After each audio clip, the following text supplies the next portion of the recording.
Hello, everyone, and welcome to this Conversations on Groong episode. Dr. Pietro Shakarian joins us today. He is a historian of Russia, Armenia, and the Soviet Union, currently based in Yerevan. And we will be discussing his book on Anastas Mikoyan, which was the culmination of his research in Soviet history and archives. We have actually done a full episode on Mikoyan with Dr. Shakarian way back in December of 2020. That was episode 28, so please check that out. This episode, we are recording it on October 18, and we will be publishing it on October 21, the 47th anniversary of Mikoyan's passing. And before we go to Pietro, a quick message to our listeners. Thank you for following us. We're grateful to have your trust in bringing you factual, truthful Armenian news and content.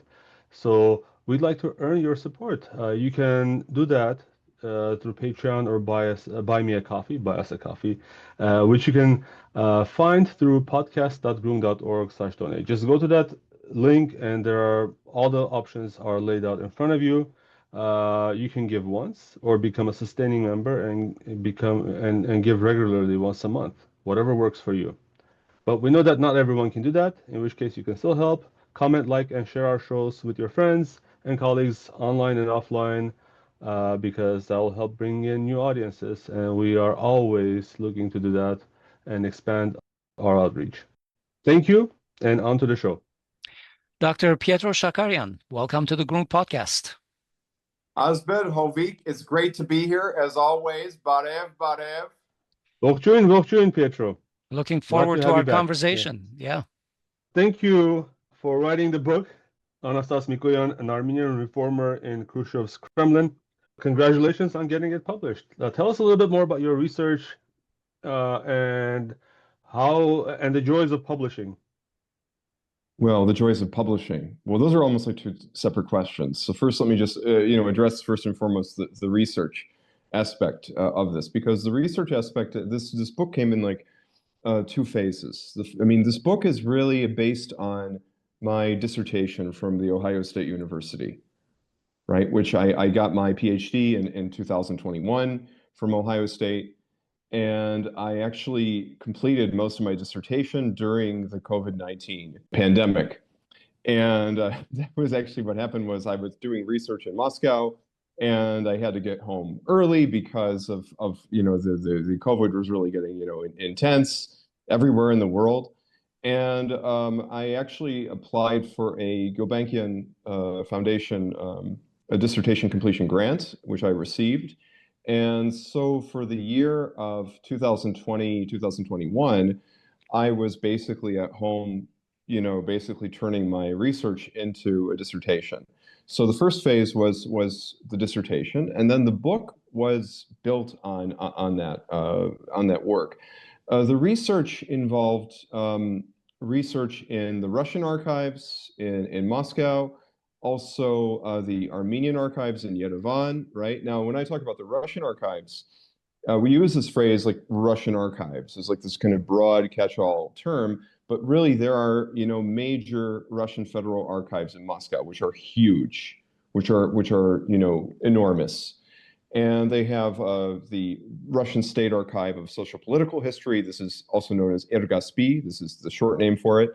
Also, the Gosudarstveniy Archiv, the State Archive, which is known as GARF, and also the State Archive of kind of Contemporary History, which is known as Ergani, and the State Archive of Literature and Art, Ergali, which I also worked in because there was some material related to Charents and kind of rehabilitation of writers and all this, and so I was also in that archive too. Now in Yerevan, I was in. Now, the Armenian archives are not so, divided into like major, separate archives. Really, what we're talking about are kind of like branches of a whole archive. So I worked mostly in the central archive of the Armenian archives on Kochar Street here in Yerevan. And I also worked at the Social Political Archive on Bagramian Avenue, which back in the day in the Soviet times was known as the Party Archive. And so those were the archives I worked in Yerevan. In addition, I also worked with memoirs from Soviet Armenian officials in the Armenian language. So officials like Anton Kochenyan and Yegeshe Asatryan, they actually devoted entire chapters to Mikoyan's work in Armenia. which actually those chapters, that information in those books could be corroborated by what I actually found in Garf, in the State Archive in Moscow, and also in Ergasmus. Yeah. And also, I also wanted just to mention this really too, if I may, the role of libraries in this. So I worked, I worked in the Russian National Library in St. Petersburg doing research. I also did, research in the National Library of Armenia here in Yerevan. I worked with newspapers, not only the main Soviet Armenian newspapers, Sovetikon Hayastan and Communist being the Russian language newspaper in Yerevan, but also I worked with, local party newspapers. So if Mikoyan would visit Kajaran or he would visit Megri, I would go and look at the local party newspaper, what they were reporting.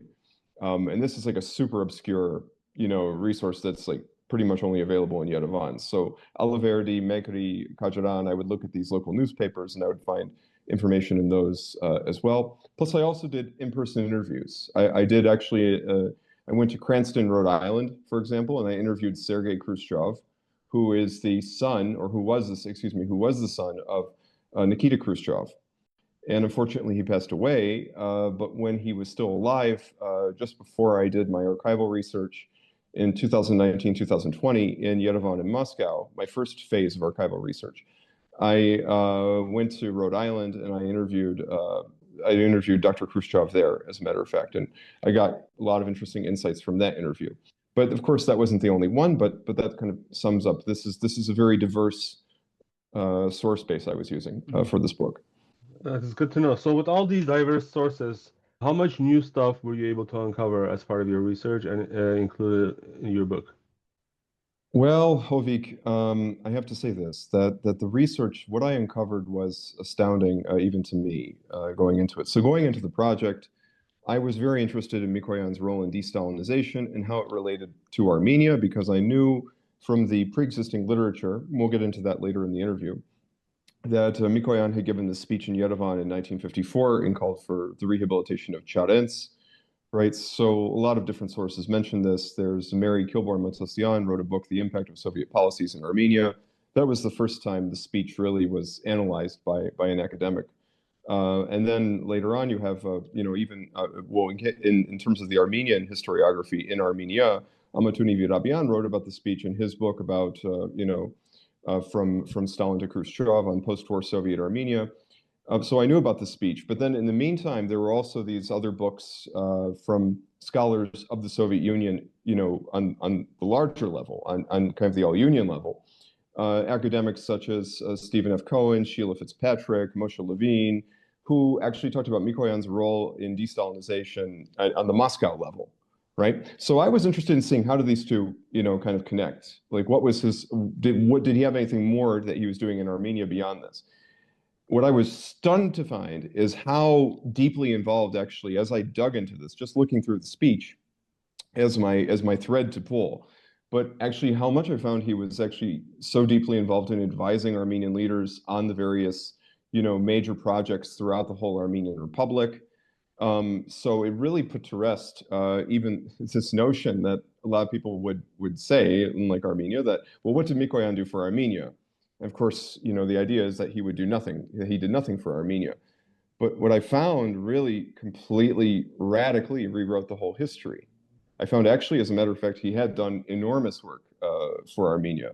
Yeah. And I was really stunned actually about that. Plus also the constitutional reforms were very surprising for me, because there's a big debate within the Soviet history field how much of a break was Khrushchev from Stalin. And how much of this was, like, let's say, true liberalization that was truly like democratic or whatever. What I actually found, Hovik, was that Khrushchev and Mikoyan really, really were serious about what they actually said in their own words in these archival documents, democratizing the system, democratizing the whole Soviet system. First, like, when you read something like that, like from a historian like Roy Medvedev, you think, oh, maybe he's exaggerating. There's something, it can't be, something that radical. But when you look at the materials, look at the sources, it's astounding that actually they were that, I guess you could say, extreme in terms of reform. So this was a fundamental break. I mean, from the Stalin era, this was a fundamental break, this period of history from about 1954 one might say 1964, some people might also say 1966, 1968, and so on. Pietro, tell us a little bit about the beautiful cover that you've used in the book. This picture we actually used for people who have actually listened to our podcast for 5 years, since episode 28. We had used this picture, which we then said, let's take it off so that when the book comes out, it'll be one of a kind and people will not have seen it. That picture is not really available in the old website. The old website is gone. But tell us a little bit about it. It's beautiful. Oh, so Mikoyan actually in 1962, he went to Sanain, which is his native village, right? And he was always advising Armenian leaders on developments in Sanain. There was a whole document from the Russian State Archive in Garf, where it's a whole list of all his advice to Soviet Armenian leaders, including in Sanain, right? To make, I don't know, baths for the workers, to pump water up to the Sanain plateau, and it goes on, and on and on and on like that. But he was really interested in the life of his native village. And in 1962, he went there with the Soviet Armenian leadership. It was almost like a family reunion, right? So this little, as these Armenian officials would recount later on, years later, this like little insignificant mountain village suddenly became this big kind of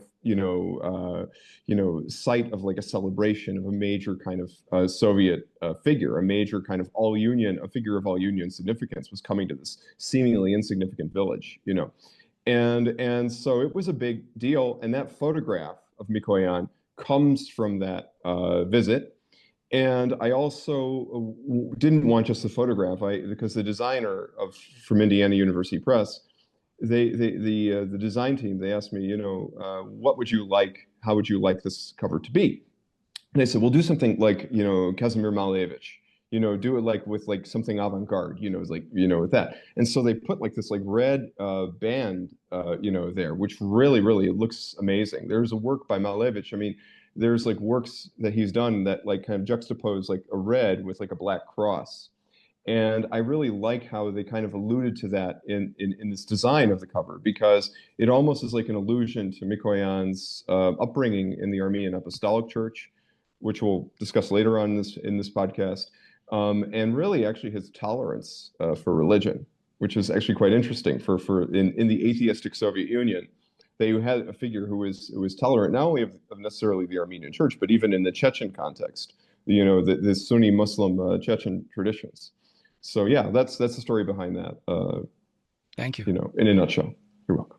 Oh, by the way, also the source of that photo is from the Russian State Archive, Garf. Just to throw that out there as well. So in episode 38 in 2020, we talked about the topic, of course. We talked about Mikoyan's rise to power, everything from Mikoyan's rise to power and early career to his governorship of the North Caucasus, from the role that he had in the Yerevan repressions in 1937 and all the way to the de-Stalinization work. So I guess just as a background, what do you want to revisit today so we can give enough of a framework around which then to go into more details for new questions? Well, first and foremost, I just want to say that what we were talking about in December 2020, and I believe actually in December 2020, that was the first time I was ever on a Groong podcast. So this is a long time ago, and this is where it all began, boys. I mean, when I was for the first time on Groong. At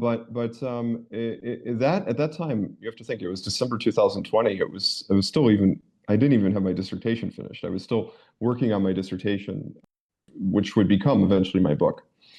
So a lot was actually updated from then. And in particular, I have to say, so after I finished my dissertation, I took up a job in Yerevan at the American University of Armenia, as a lecturer in history, right, which is now the position I'm in, again, kind of going full circle.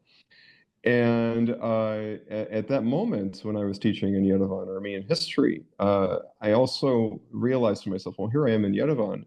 And when I was under the COVID conditions, there was so much that I had to rely on secondary literature for, about the repressions, about rehabilitations or whatnot. But now I'm in Yerevan, I can go to the archives and I have the whole year and I can go and check everything. I can go and check all these details. So for instance, like small detail, I mean, it might seem small, but it was quite important.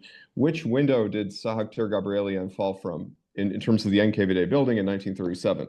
Right, some sources were saying, it was the fourth floor window. Other sources said it was the second floor window, and I actually found out it was the third floor window, right, by working in the Armenian archives and going through all the materials.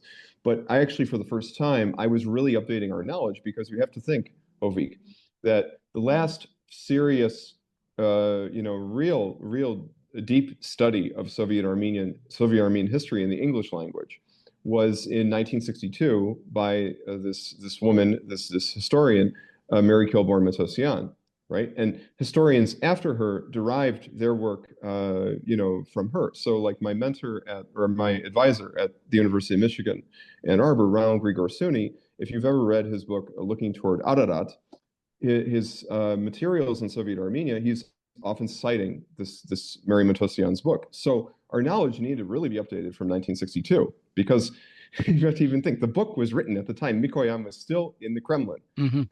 And I thought to myself, we really need to update our knowledge. So the book really builds on that in terms of the repressions, in terms of de-Stalinization. So it got to such a point that the work I was doing on the repressions became a whole new chapter. Right, so that whole Yerevan 1937 chapter, which is at the beginning of the book, that isn't in the dissertation. That's something that's completely unique to the book.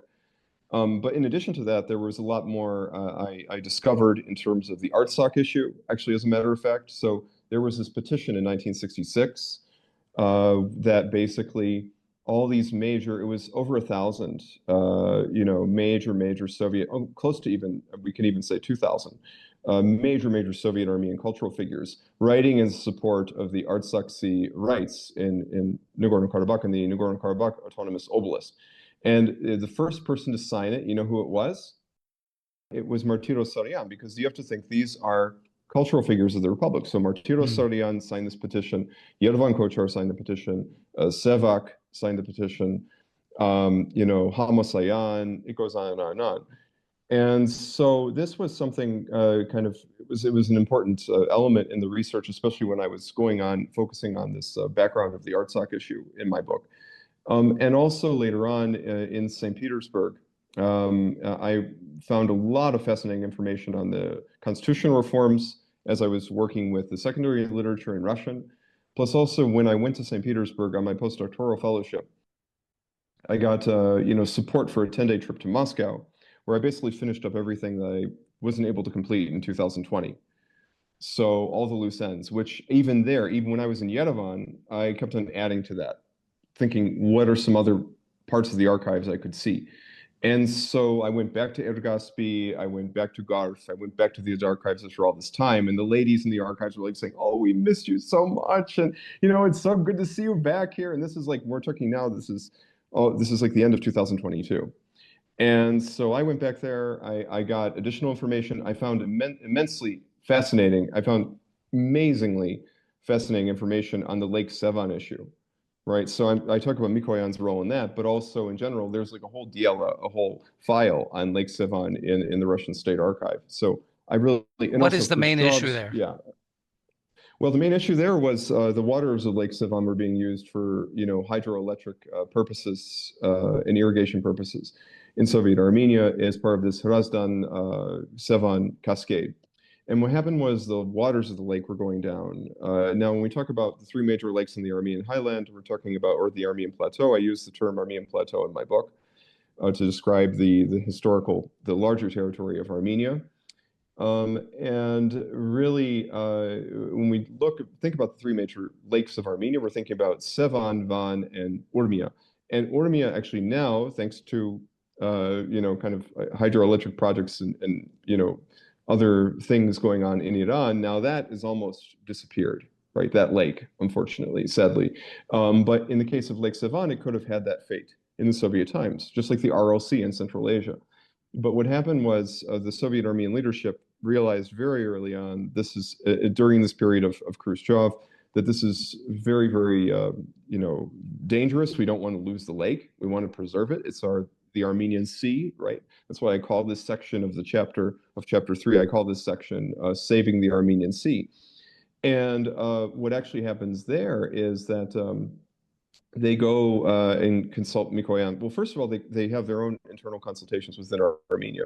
There's a lot of material here in Yerevan about that they try to figure out what's the best way to resolve this, and eventually they come to the consensus that the best way to resolve it is to redirect the water from the Arpa River to Lake Sevan to replenish the lake. And in order to do this project, because this would cost a lot of money, it's not something the Soviet Armenian government itself could fund. It's not just something the Republic of Armenia could fund under the Soviet Union. They needed money from Moscow. So what happened was they went and they consulted Mikoyan about this. Now, this is actually an interesting thing because some of this information about their consultations with Mikoyan comes from this Soviet Army official Che Guevarra. And this is from an unpublished manuscript of the memoirs of Sergo Mikoyan, who was the son of Anastas. And this was only published in Armenian translation in Yerevan, but the original Russian text, I was able to get that unpublished. I was able to get the original to see what it was actually saying originally in Russian.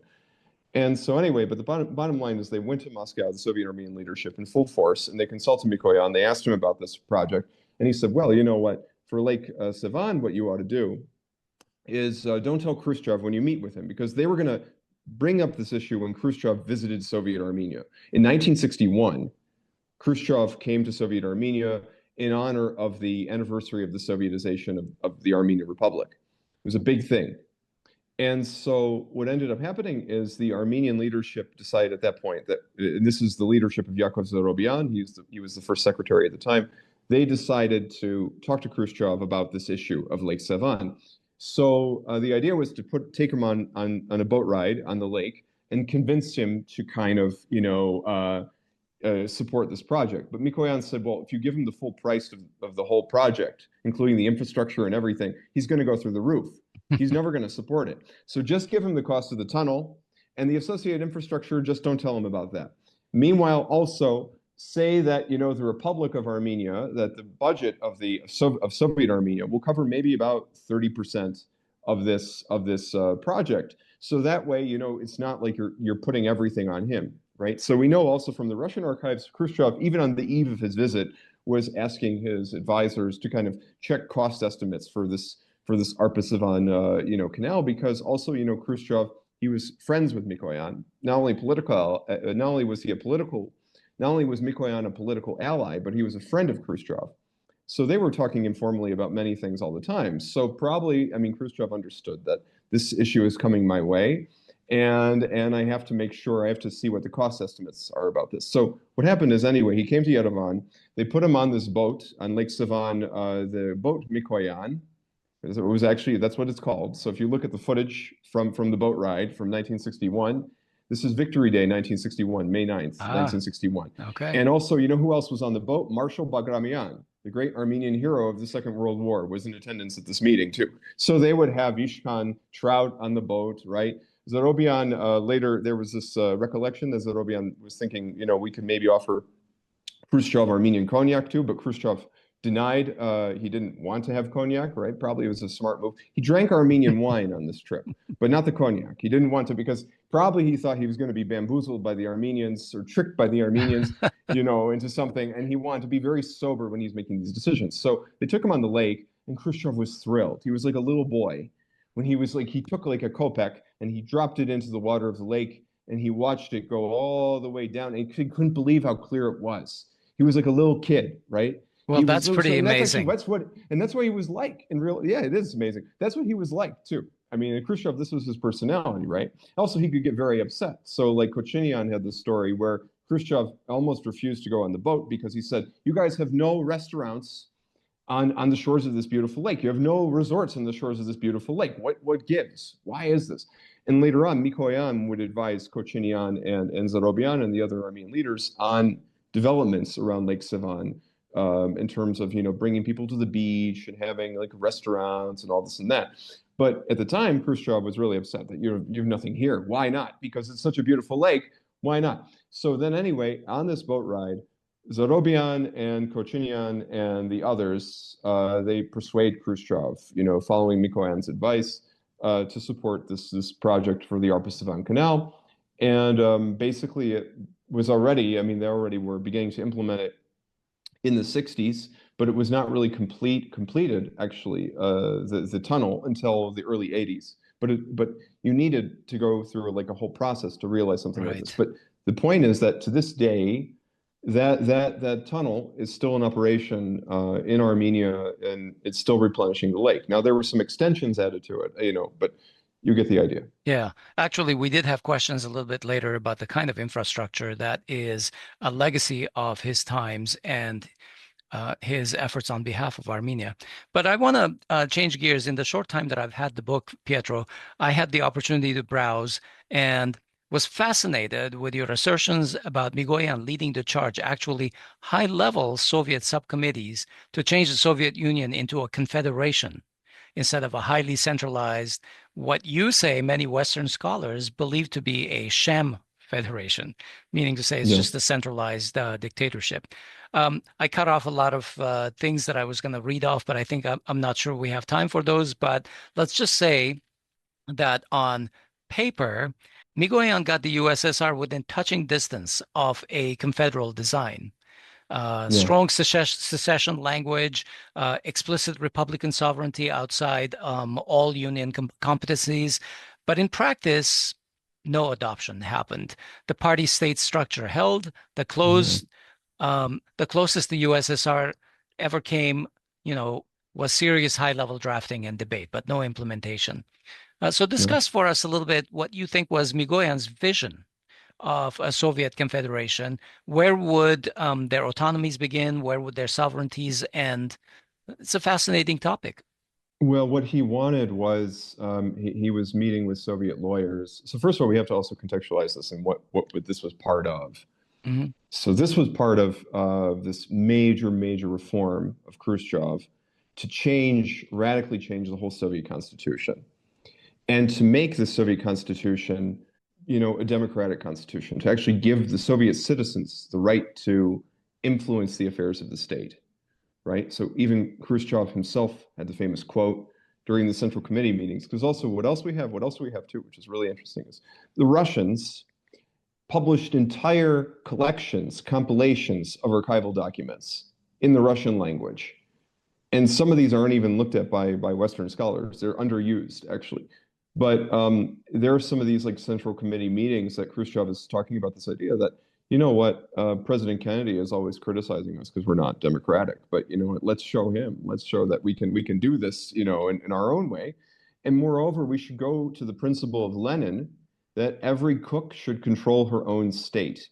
Plus also Khrushchev, as it's well known, he was not a fan of the bureaucracy in the Soviet Union, and he wanted to, constantly update the bureaucracy and shuffle it around and all this and that. So that was kind of the idea. Plus also there's another context here, which is the fact that the thaw period, this Khrushchev period, what is known in the Armenian language is zintal, that in Russian is otipil, that this period of time was really a shift. It marked a shift from kind of the Stalinist, view of things, which was like rapid industrialization, no regard for, let's say, the concerns of the people or whatever, versus Khrushchev, where the people became the center of everything, right? Where there was new funding on the consumer economy, on, we can say, housing, big investments in housing, and so on and so forth. So the people were now front and center. So to democratize the Soviet state was the culmination of this idea that now we are, the people's state, right? They even use this idea that the Soviet Union is no longer the dictatorship of the proletariat. We're now evolving into the all-people state. And as part of that, we need to have free and democratic elections in the state. Now, of course, the Communist Party still has a monopoly of power. But the idea was to allow the average Soviet citizen to influence the process kind of indirectly. Now, for Mikoyan's role, Mikoyan was assigned to be the head of the subcommittee on nationality policy, or national state construction and nationality policy. And Mikoyan already had earned himself a reputation as being kind of an expert on nationality affairs. It was he who had rejected this idea of the slianye of nations, the merger of nations, and instead advocated for this idea of splizhenia or rapprochement of nations, basically a live and let live approach that would allow everybody in the Soviet Union to respect each other's national differences. So on that basis, Khrushchev says, look, Anastas Ivanovich, I want to make you the head of this subcommittee on nationality policy and national state construction. So Mikoyan takes the reins of that, and as part of that, he meets with these lawyers, these Soviet lawyers, and he expresses this idea that, the Soviet Union from the outset was supposed to be, that the lawyers were trying to define the Soviet Union as a federation. Mm-hmm. And Mikoyan said, well, no, it's something more than that. The original idea of Lenin, the original idea of the Union state, was to be something more. When we talk about this idea of Soyuz, union, it's supposed to be a free union of republics. Like I said, like a confederation, just like what you said, Asbed. Yeah. That was his idea, to really kind of make, really effectively like a socialist confederation. And also, it wasn't just that, so the idea would be a radical devolution of powers from Moscow to Armenia, to Georgia, to Ukraine, to all these different republics. But not only, the other idea was also to enhance the political power of the autonomies. So the idea they were discussing maybe autonomous republics should have the right to, maybe, first of all, that the autonomous republics should not have to consult the Union Republic to which they're subordinated to approve their constitution. So Georgia wouldn't have to approve, let's say, Abkhazia's constitution, right? Abkhazia being the autonomous republic in Georgia. But also there was even debates that should we abolish autonomous oblasts as a division and just make all autonomous oblasts autonomous republics, which would automatically elevate Artsakh, Nagorno-Karabakh, to the status of an autonomous republic that could have the power to maybe even change its status, because they even were talking about this idea that autonomous republics could even change the republic, Asbed, to which they're subordinated. Mm-hmm. Mm-hmm. They could even do that. They were even talking about this idea as an idea. There was a representative from Dagestan who said, maybe we should do this. Well, actually, I'm very interested in this topic because I wanted to know if Mikoyan was driven by ideological reasons, or did he have his own nationalistic agenda behind, the cover of these subcommittees? Well, I think it was a bit of both. I mean, I think that he's an Armenian. He's very sensitive to his Armenian background. There was a period there during the Civil War era where he became like a total internationalist and almost himself like a national nihilist. So in 1962, he meets these Soviet Armenian historians in Yerevan, and he even is repentant. He's even apologizing for his earlier national nihilism in his youth. So Stepan Shamian, who's famous for the Baku Commune, proposed this idea that within the Soviet Union, in the Caucasus, we should have like national republics with their own autonomy, right? And there should be a Georgian republic, an Armenian republic, and a Muslim republic, which would be, eventually we would call it Azerbaijan. But the idea was that Stepan Shamian was voicing this, idea, and Mikoyan and others were actually initially against it even. So Mikoyan was that, kind of, I guess you could say, internationalist or national nihilist at the time. Mm-hmm. But by this time, especially, he becomes more of like a national communist. He's very sensitive to his Armenian background. It goes back to his youth when he's in the Nersessian school reading Rafi and other writers. And so he's always sensitive to being an Armenian. And that also informs why he rejects this idea of slianya and why he also is for devolving more powers to the republics. He's very, very especially sensitive to the fact that he's actually, by this time, he's very proud of, I can even say, Armenia's achievements within the Soviet Union. And he constantly emphasizes that Armenian statehood was realized in the Soviet context. So anyway, but getting back to your original question, it is partially informed by his national identity, but also informed by his ideology, because Mikoyan was a committed socialist, a committed Marxist, just like Khrushchev was. And they both believed, Mikoyan and Khrushchev, that the communism could be the paradise on earth if it was, if it was really truly meeting the ideals, let's say, of Marx and of democratic socialism. They talked about this idea of socialist democracy. Like, it sounded like Bernie Sanders. And that's exactly what they were trying to do. They were trying to create a socialist democracy in the Soviet Union.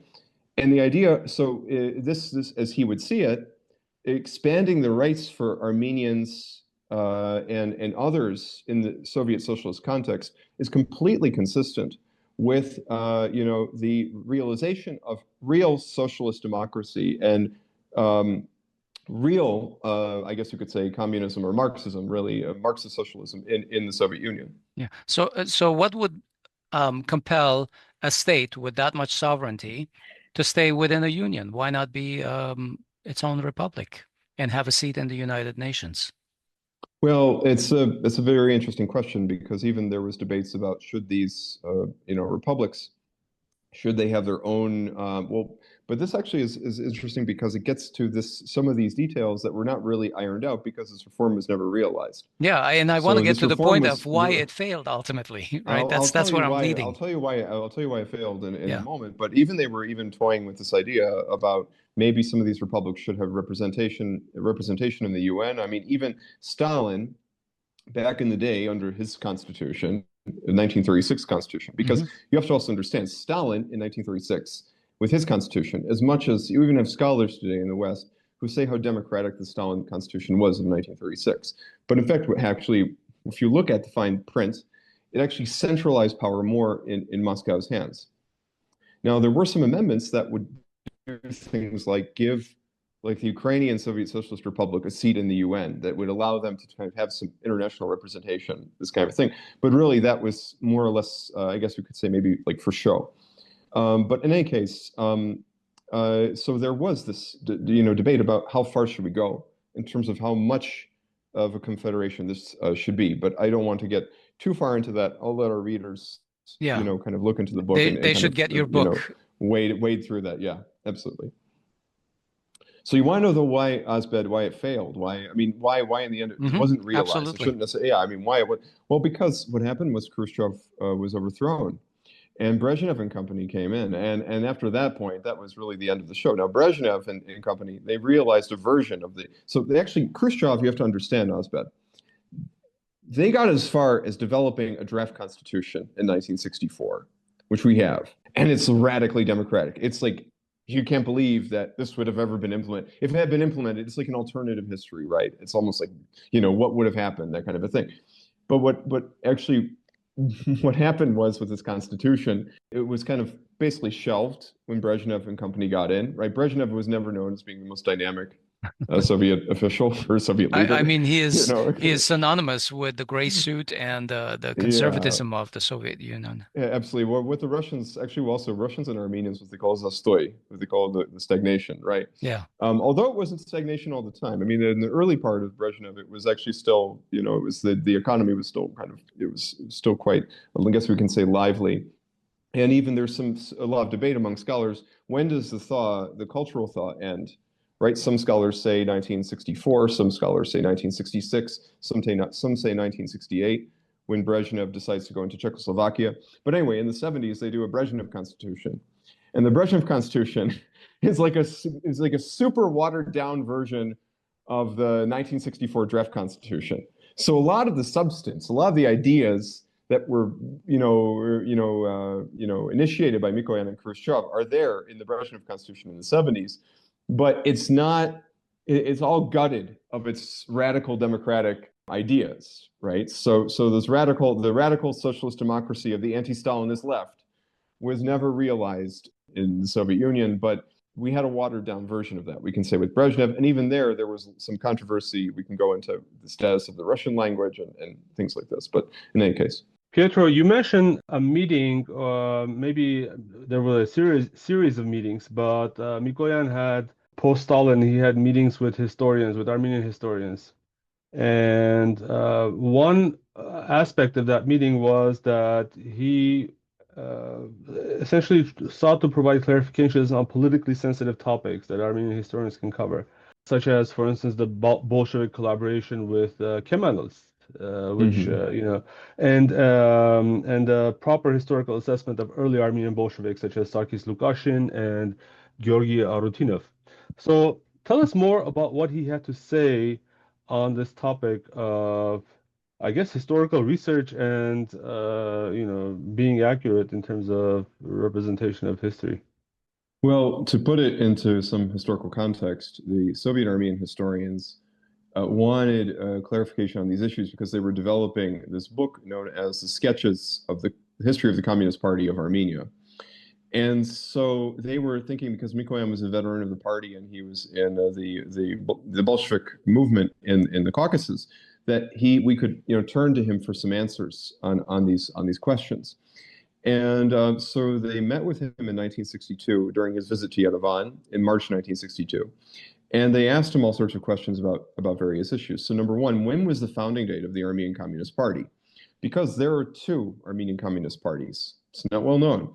There is the Armenian Communist Party that was founded in 1920 with the Sovietization of Armenia that ruled Armenia from that point on, that governed Armenia from that point on. But then earlier there was a kind of a Western Armenian poet, Groong Haikuni, who founded the Communist Party of Armenia of 1918, which was largely a party that was founded to represent the interests of diaspora.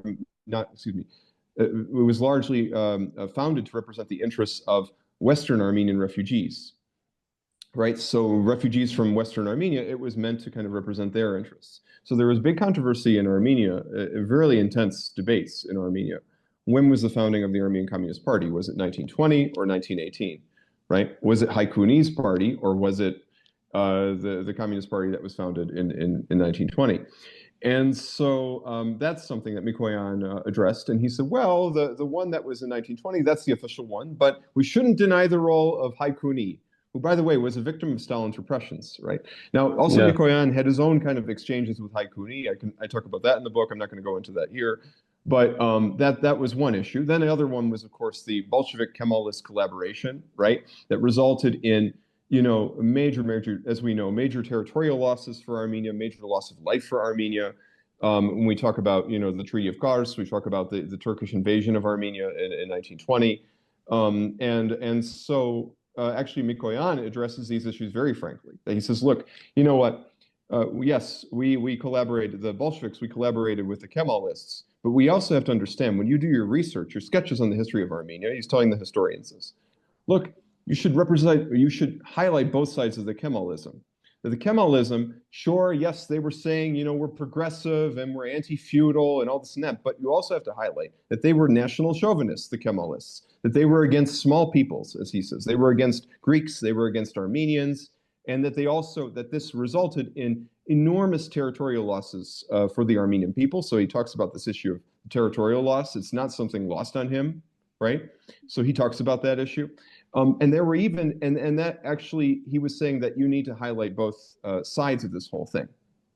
And then there was one of these, there was one of the individuals present at this meeting, Artsakh Karinian, who actually said, you kind of pushed back on Mikoyan a bit and said, well, look, Lenin, he was involved with forging this collaboration, and so he was right. He was right to do this, right? And Mikoyan said, well, no, you shouldn't just say that this was a correct decision. You have to highlight that the Kemalists were chauvinists, that the Kemalists, that they killed Armenians, that they killed Greeks. We have to show both sides of you have to show all sides of the issue. You can't just say how progressive the Kemalists were. So, and actually you also have to understand this, Hovik, that a more conservative Soviet official like Soslov would have balked at such a free discussion on such a controversial topic, which could have thrown into question the loyalty of Armenians to the Soviet Union, because, as we know, this was a very painful issue for Armenians. The loss of Kars and Surmalu and Ardahan in these regions. Ani, certainly we can say. I mean, even I highlight in the book, and this is not necessarily something new to those who really have studied this period of the Armenian history of the Sovietization, but it's still an important fact to highlight how the Bolshevik government, the Soviet government, really, they attempted to negotiate with the Kemalist government to keep Ani within the borders of Soviet Armenia. And what happened is the Turks, they refused. Kazim Karabakir took a very hard position on any border adjustments. They also were trying to maybe get a border adjustment in the area of Surmalu with maybe the salt mines there. And nevertheless, the Turks took a very, very hard position on that. And not only there, it was really a continuation of what actually happened in the Alexandropol negotiations, because there when Yeah. it was still the First Republic government. The First Republic also tried to negotiate. Maybe we can keep Ani. And the Turks refused that. They took a very hard position. And the Turks, again, here with the Bolsheviks, with the Soviets, they took the same hard position. But anyway, my point is that Mikoyan addressed these issues very frankly. He also talked about collectivization, the loss of life in collectivization in Armenia. He talked about the Stalinist repressions openly with them. He talked about the assessments of various Soviet Armenian leaders, like, as you say, Lukashin, or Arutynov. Arutynov, by the way, who had been condemned. I mean they condemned him as like a lackey of Beria, in 1953. But of course, Arutynov's relations with Beria were much more complex, as I also highlight in the book. So it's not like an open and shut kind of a thing. And that's what Mikoyan was trying to highlight, that you have to highlight all sides of the issue here as historians. Yeah, awesome. That's so. Still staying on the topic of history, you talk about Mikoyan's narratives on the instability and failures of the First Republic, and reliance on the West by the ARF leadership at the time. He, I guess, deeply criticized the ARF policies at the time, especially the alliance with the West. Can you talk more about what specific thoughts Mikoyan had on this topic itself, and what was the essence of his criticism? Well, his essence of his criticism is that, Mikoyan, we have to also understand one of the reasons why he's become such a fervent supporter of the Bolsheviks and of Soviet Russia. This was actually something that there have been, other academics like Liliana Riga kind of speculated this, but now the archival evidence really proves it beyond a shadow of a doubt that Mikoyan, a big reason why he goes with the Bolsheviks, it's not only ideological, it's not only that he's, taken by the Marxist, analysis of class and all this and that. It's also that he understands that Russia is the ultimate protector of Armenia. That without the protective umbrella of Russia, Armenia is exposed to severe threat and even extermination by the Turks. In his notes for his 1953 speech, in his original draft, he talks about this explicitly, what happened to the Western Armenians in 1915, and that we can't allow this to happen, and that we need the protective umbrella of Russia, that it's so important fundamentally to our national existence, our national survival. And it's also not even a question of lesser evilism. This is also what he says, that with Russia, we also get access to the great Russian intellectual movements, the Russian radical revolutionary movement that, as he, in his own words, that gave our national liberation movement among the Armenians the proper direction and orientation, right? When we talk about Rafi, we talk about Nalbandian, we talk about these Bovian, these writers, they were influenced by the radical Russian tradition of those times, right? That would actually be eventually leading us to the revolutions of 1917. But in any case, he addresses this, really frankly, and but at the same time, as much as he could be really, really harsh in his criticisms, as we know of the Dajnaks, or at least that's what I found in my research, based on this idea of kind of, relying on the West, relying on the United States, relying on Great Britain, relying on the Western powers to kind of come in and save the day.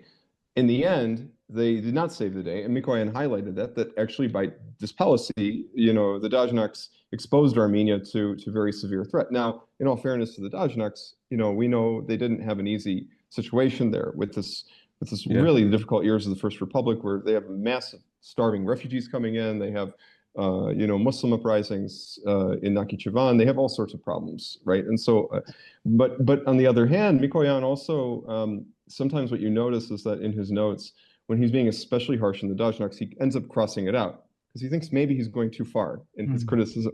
And then there's also something else too, which is interesting, is when he's meeting with the Armenian historians in 1962, he says, well, you know what, the decision of Soviet Armenian authorities to collaborate with left Dajnaks who are more like left-leaning, that was a good decision. At the end of the day, we should, co-opt, we can co-opt some of these elements of more like left-leaning Dajnaks. So he's not like completely like shutting the door. I mean, he understands, there's at least some kind of level of respect for his opponents, even though they strongly disagree with each other. Like, of course, as we know, Dajnaks are not the biggest fans of Bolsheviks, let's say like that.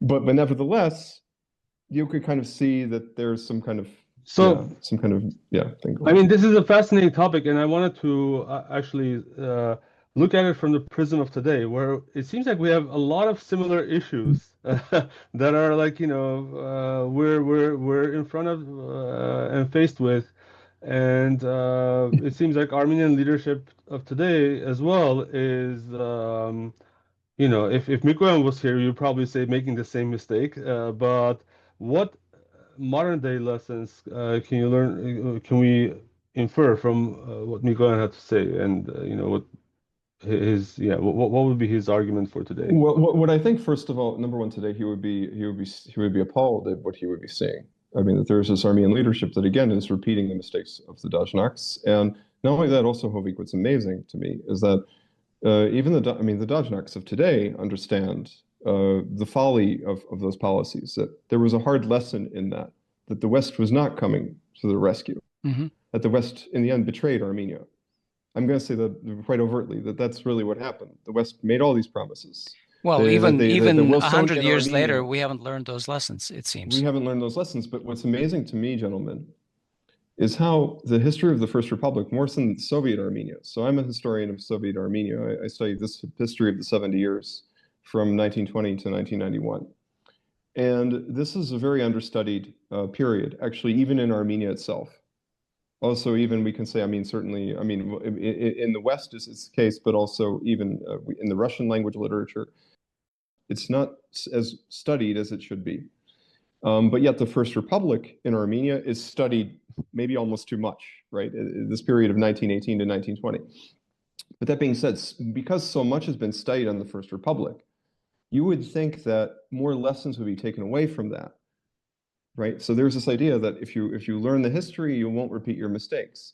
But somehow, we're in the same position again, and I think that's what actually would he would be appalled at what he would be seeing, And actually, this is something that even his grandson Vladimir once told me. It was interesting. He said that, what Armenian is not a patriot, except for maybe certain individuals. I'm not going to mention any names here, but you get the idea that Mikoyan, Anastas Ivanovich would be appalled if he were to see what would be going on today, and to see the severe threat Armenia was under, actually, as a matter of fact. And also not only him, also his son Sergo, who was an early advocate for the Artsakh movement in the late 80s, right? So when we go back into this whole period of time with these meetings with Gorbachev, with Silva Kaputikian, and all these other, that Sergo was right there with him. He was supporting the Artsakh movement from those early days, to the point that he basically let his office be used by Artsakh officials like Guhasyan, who are now in Baku. The book has a lot of material and plenty of evidence about the mistreatment of Armenians in Baku and the regions, Artsakh, Nakhichevan, as you mentioned.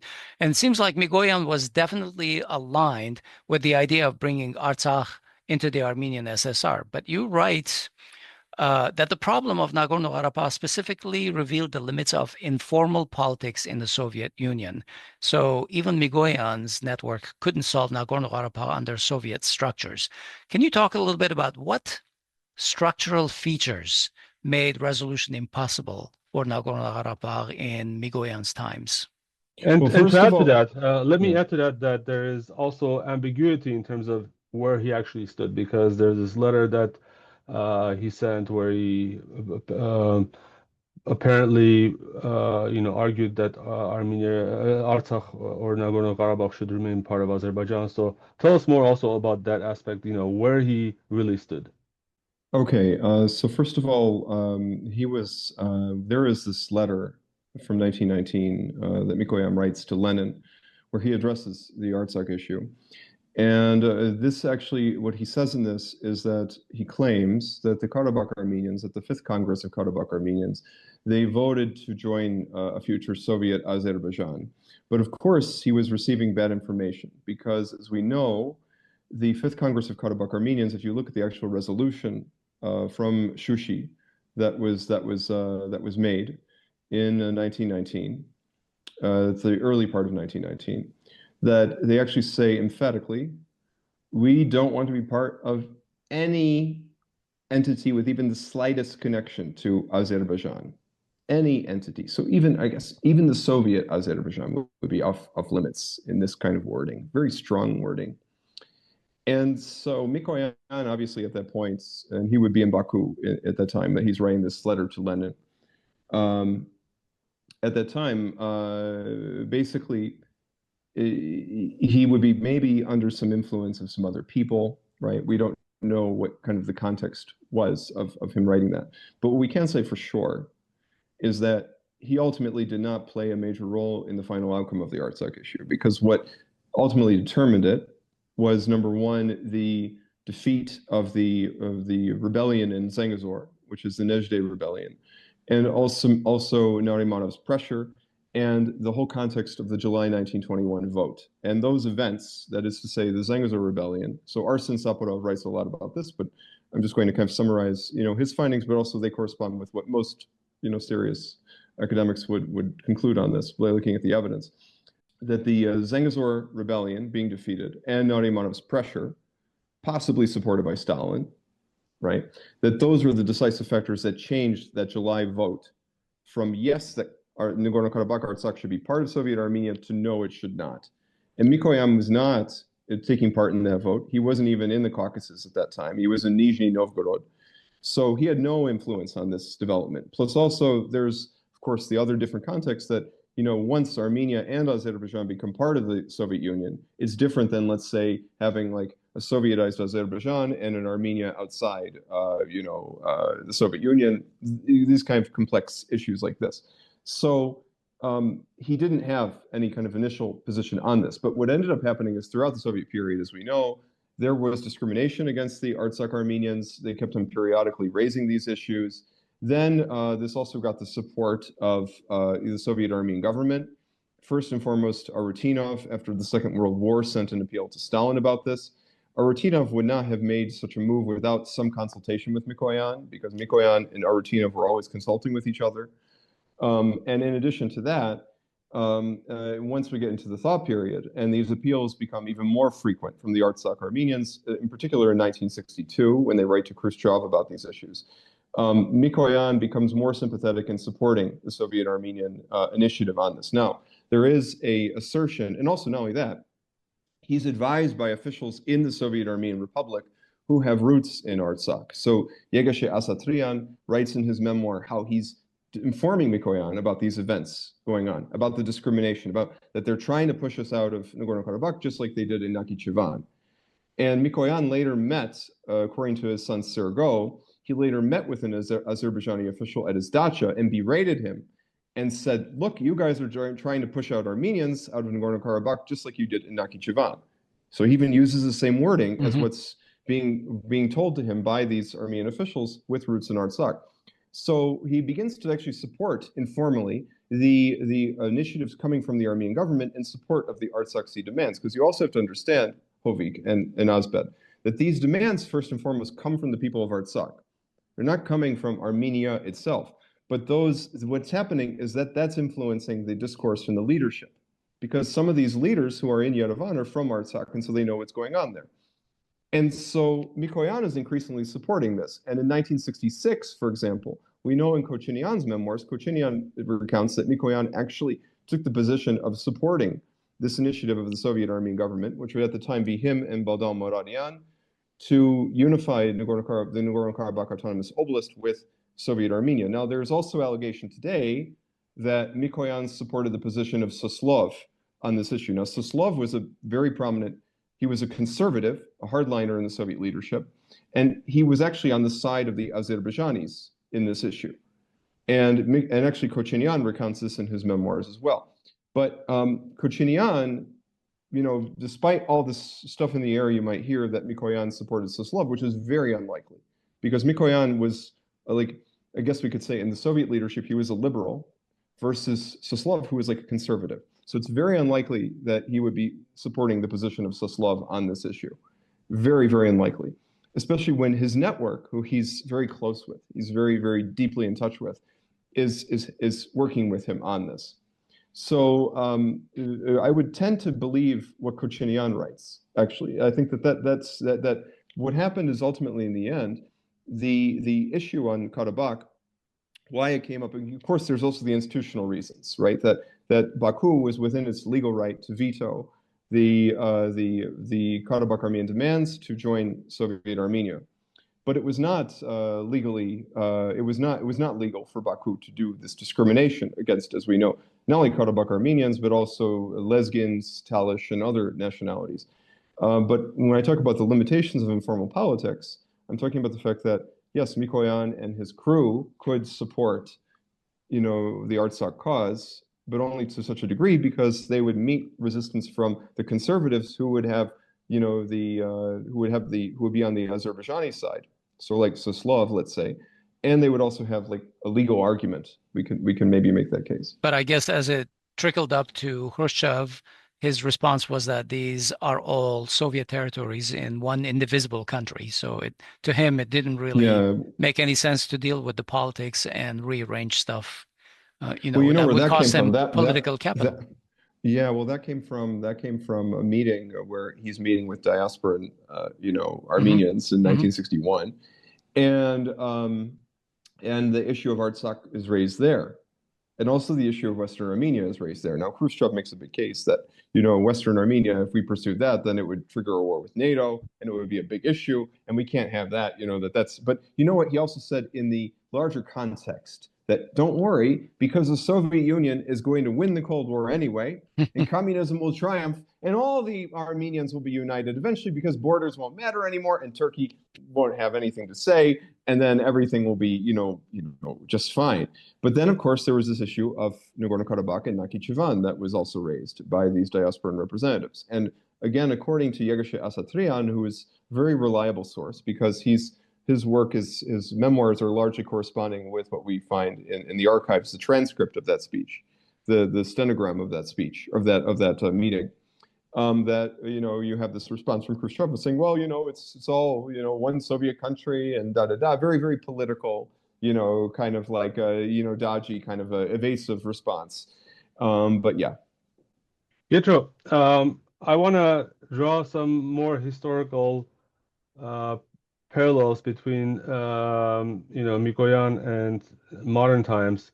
The current government of Armenia basically is on a relentless assault on Armenian values, traditions, religion, history, memory, and essentially every single bastion that supports Armenian identity. And Pashinyan has claimed that Armenians should just basically forget about the Armenian genocide. Of course, he has forgotten and sometimes codified the memory loss, I guess you could say. Codified the loss of Artsakh, essentially. You can't even almost criticize it. And essentially accommodate all of Turkey's demands in order to normalize relations at all costs. And you mean like appeasing? Appeasing. Yeah. So, and he has claimed that it was Russia who pushed Armenia to essentially create an Armenian cause in the 1960s. So essentially, we're all Manchurian candidates, that were groomed by the KGB to have these thoughts about Armenian nationalism.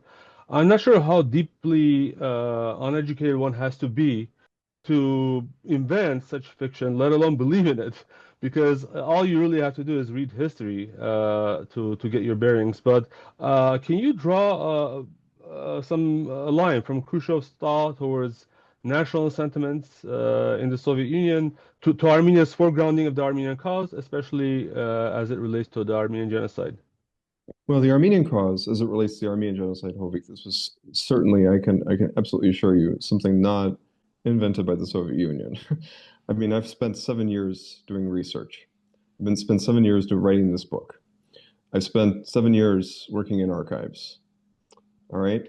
After all that time, what you actually find is that this phenomenon of the Armenian cause, the demands for recognition of genocide, the demands for unification between Artsakh and Armenia, this all comes from below.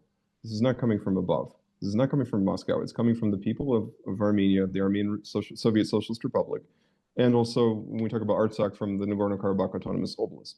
But in terms of the genocide issue, that's definitely coming from the people of Armenia, and there's not really even a full control. There's not a control over it. Like, for instance, in 1965, when they have the demonstrations in Yerevan, sure that Zorobian, who is the first secretary of Armenia, he also has some roots in the lost territories in Artvin. This is where he's originally from. So he's sensitive to the genocide issue, as we know, and he wants to do like a kind of a quiet commemoration of the genocide. But the protests in Yerevan that happened in 1965, 100,000 people, that was purely spontaneous. It's ridiculous to say that this was completely invented or made up or anything like that.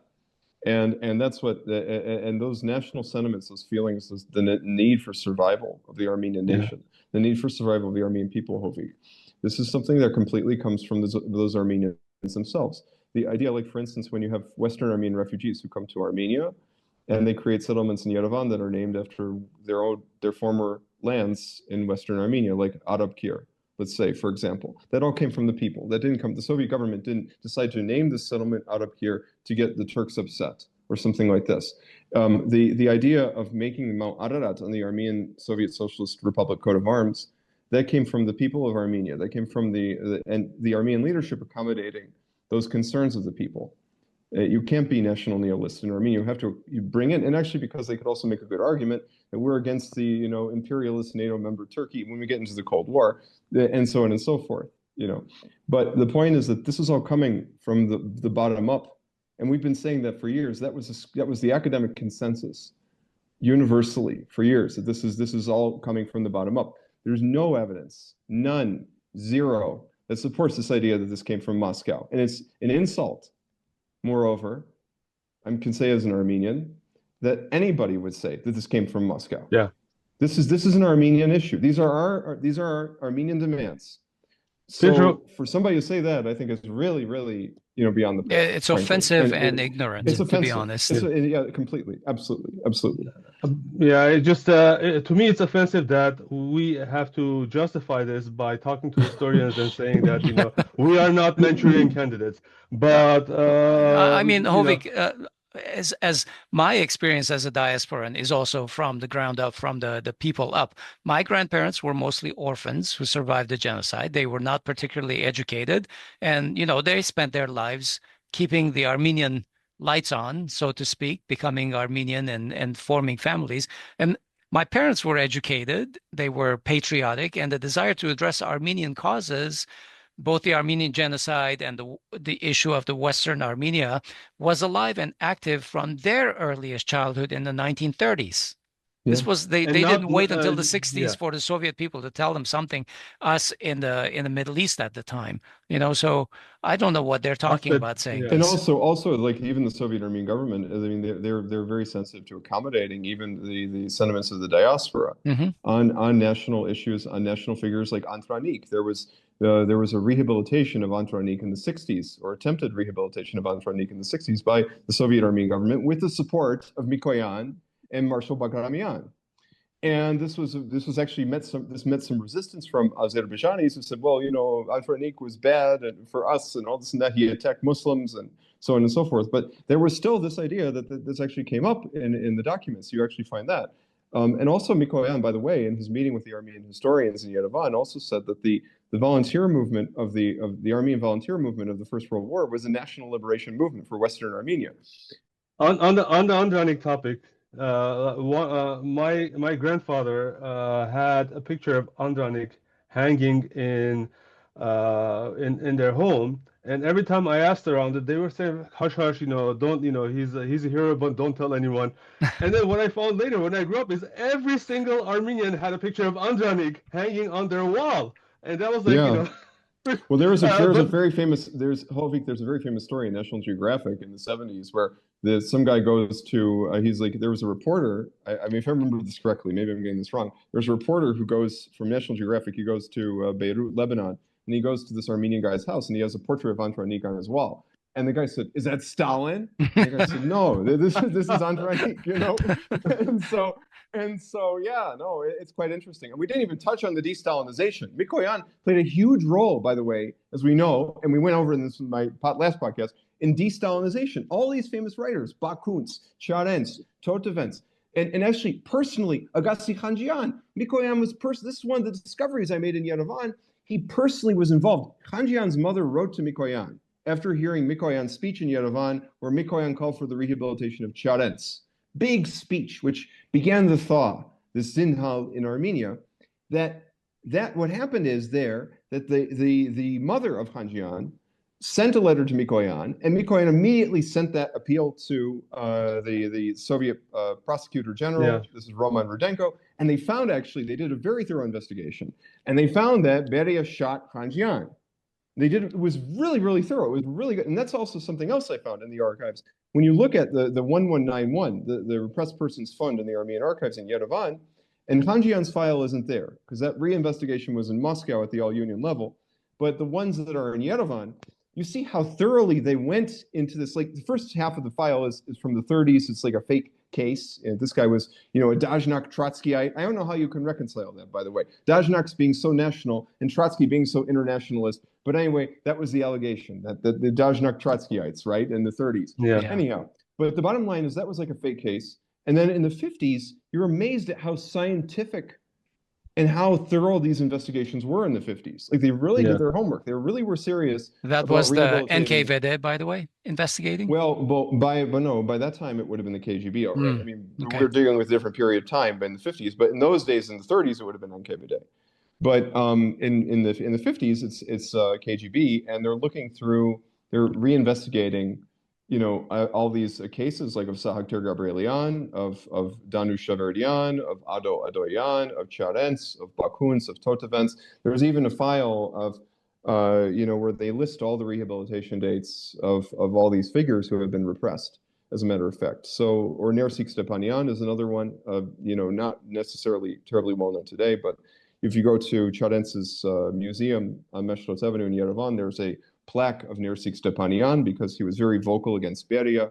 And by the way, Beria played a huge role in the repressions in Armenia in the 30s. Huge. I mean, it's not even that. Yeah. It's not something. I mean, you recounted in great detail, like on the team he sent to Armenia, his own absolutely. So well, actually, he was story. advising Melenkov. Melenkov would stop in Yerevan with his NKVD team, and he would be asking Beria for advice on how to do repressions. Actually, so. Yeah. One more thing I just want to say, gentlemen, is about the church, because this is an important topic to address too, and in the context of today's situation in Armenia, that Mikoyan was very tolerant toward the Armenian Church. Now you have to think he was in the seminary, he was in the Nersisian school in Tiflis, then he went to the Gevorgian seminary at Echmiadzin, and then what happened? He became a revolutionary, a Bolshevik revolutionary, but nevertheless, he always respected the church. And in 1955, Vazgen I was elected, as we know, the Catholicos. And when basically in 1958, Mikoyan came to Yerevan, he met with Vazgen famously. And he said, holding a glass of wine, and there was a reception that, I'm sorry, I didn't turn out the way in which the church wanted me to turn out. I apologize, for this, for maybe have sinned, in the eyes of the church. And Vazgen said, well, no, we need, a few, because Mikoyan said, I guess I came out like a faulty product, speaking in the language of economics. And Vazgen said, well, no, we want more men like you. We were proud that such a man like you came out of our church, So Mikoyan was very tolerant toward the Armenian Apostolic Church and toward religion in general. Unlike Khrushchev, by the way. Khrushchev was much less tolerant.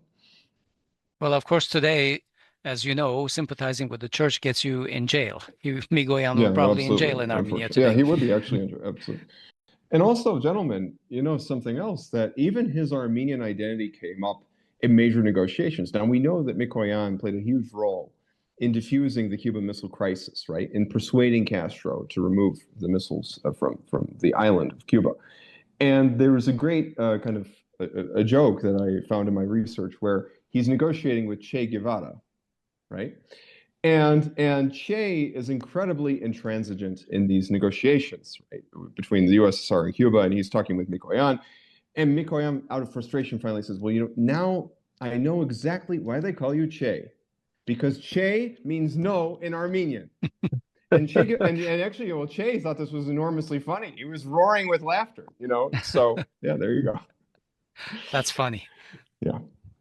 Pietro, thank you very much for joining us. This book is endlessly interesting. We're going to put links in the show notes so that people can find it and buy it. We hope we can have you again on the show for various topics. As always, Absolutely. great conversation. Thank you so much. As always. Thank you, Thank you. Asbed. Thank you, Hovik. It's great being on your show as always, and I look forward to coming back once again. Great discussion. Thank you. Yeah. Thank you. That's our show today. This episode was recorded, as we said, on October 18, and we're publishing it on October 21, on the 47th anniversary of Mikoyan's passing. We've been talking with Dr. Pietro Shakarian, who is a historian of Russia, Armenia, and the Soviet Union, and a lecturer in history at the American University of Armenia.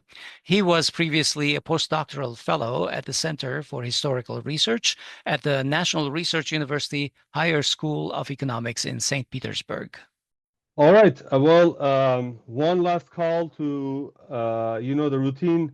Like, comment, and share our podcast with your friends and help us boost our rankings in the algorithms that seem to be currently suppressing us a little bit. So we need to fight back, and you can help us do that. And in the meantime, I'm Hovik Manucharyan from Glendale. Sunny Glendale this time. I'm Asbed Bedrossian. Bedrossian. I'm in sunny Glendale as well. We will talk to you soon. Take care, folks.